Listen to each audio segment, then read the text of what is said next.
कब आएंगे श्री कल्कि कर दुष्टों का संहार। कब आएंगे श्री कल्कि कर दुष्टों का संहार।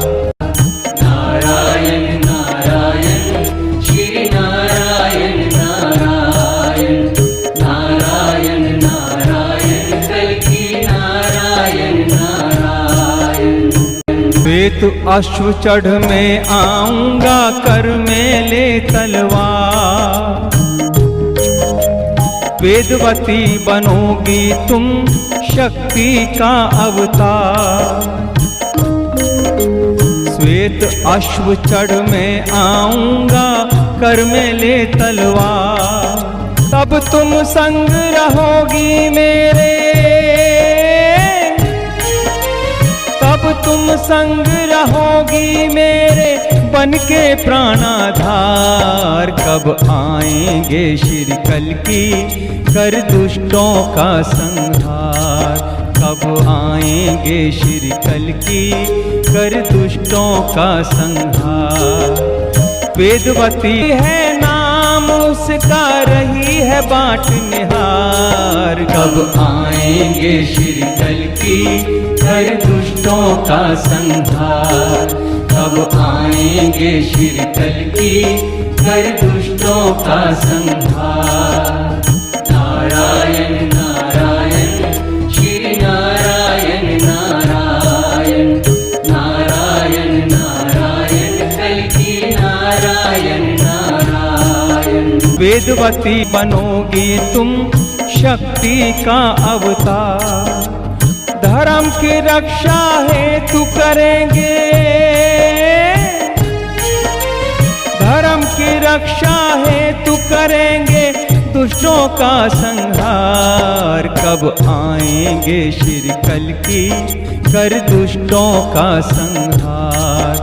कब आएंगे श्री कल्कि कर दुष्टों का संहार। वेदवती है नाम उसका रही है बाट निहार। कब आएंगे श्री कल्कि कर दुष्टों का संहार। कब आएंगे श्री कल्कि कर दुष्टों का संहार। नारायण नारायण श्री नारायण नारायण नारायण नारायण कल्कि नारायण नारायण। तब तक दिव्य कुटी में रहकर मेरा इंतजार करोगी। 3 माह शक्तियों के संग जन कल्याण करोगी। तब तक दिव्य कुटी में रहकर मेरा इंतजार करोगी। 3 माह शक्तियों के संग जन कल्याण करोगी। भक्तों के हित भरा रहेगा, भक्तों के हित भरा रहेगा तेरा आंगन द्वार। कब आएंगे श्री कल्कि कर दुष्टों का संहार। कब आएंगे श्री कल्कि कर दुष्टों का संहार। वेदवती है नाम उसका रही है बाट निहार। कब आएंगे श्री कल्कि कर दुष्टों का संहार।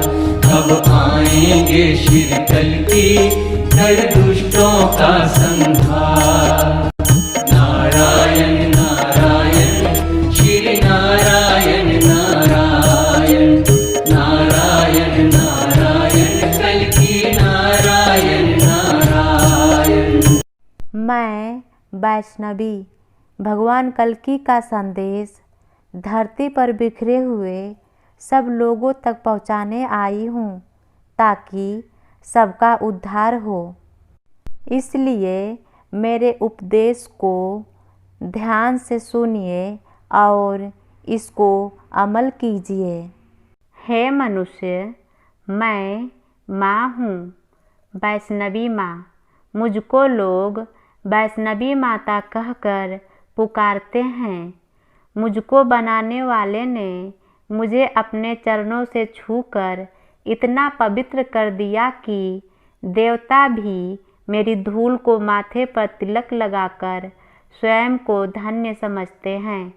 आज मैं उसकी कथा सुनाने तुम्हारे निकट आई हूँ, जिसने मुझे बनाया है, जिसने मुझे मनुष्य के पास भेजा है, जिसने मेरे आंचल की छाँव को मनुष्य को रहने का सर्वश्रेष्ठ स्थान बनाया है, जिसने सूर्य, चांद और सितारों को आसमान में बांध रखा है, जिसने मेरे बाहों में फैले हुए समुद्र को किनारों में रोक रखा है, ताकि मुझे भी और मनुष्यों को भी अपनी सीमाओं का आभास रहे, किंतु वे स्वयं अतीत हैं, अनंत हैं, जो जन्मदाता भी हैं और पालनकर्ता भी।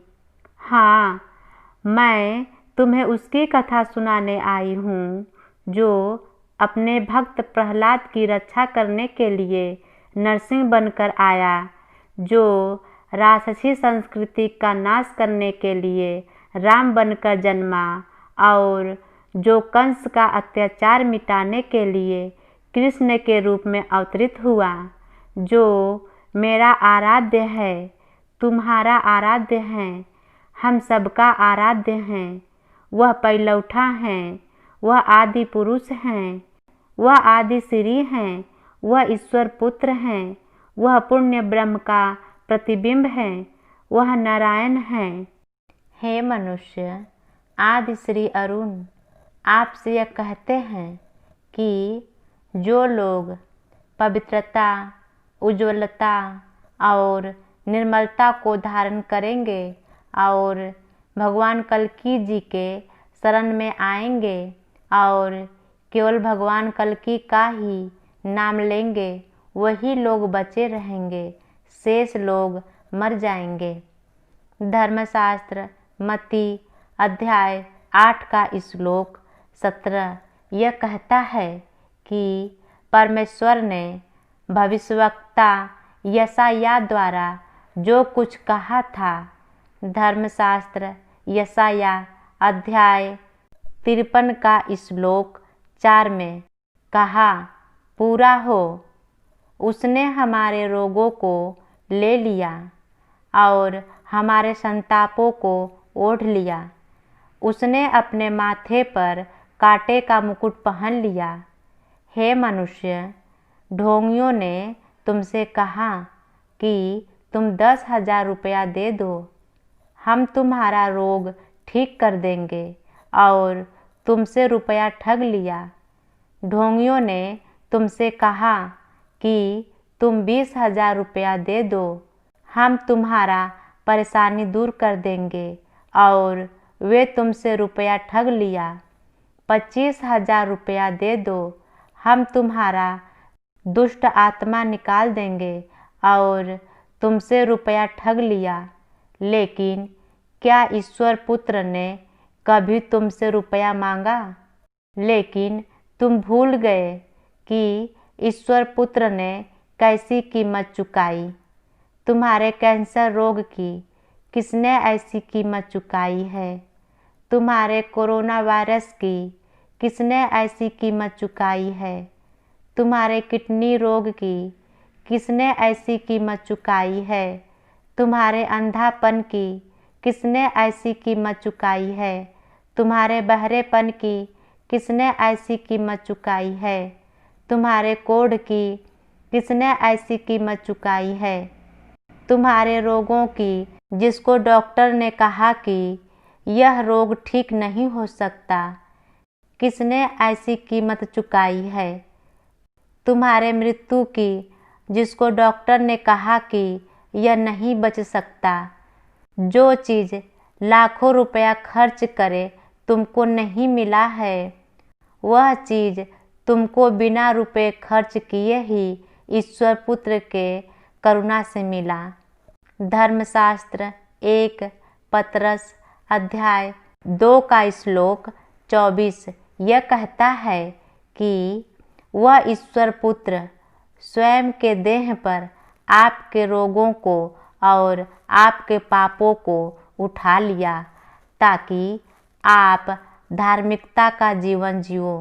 उसने दवाई खाया ताकि तुम दवाई खाने से मुक्त हो जाओ।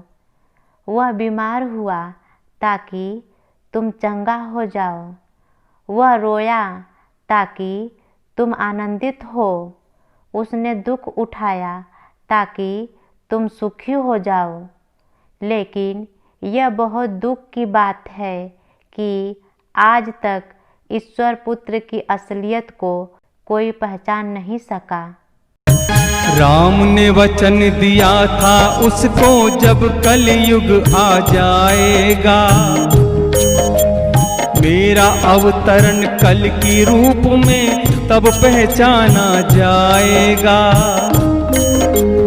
राम ने वचन दिया था उसको जब कलयुग आ जाएगा, मेरा अवतरण कल की रूप में तब पहचाना जाएगा। तब तुम संग रहोगी मेरे,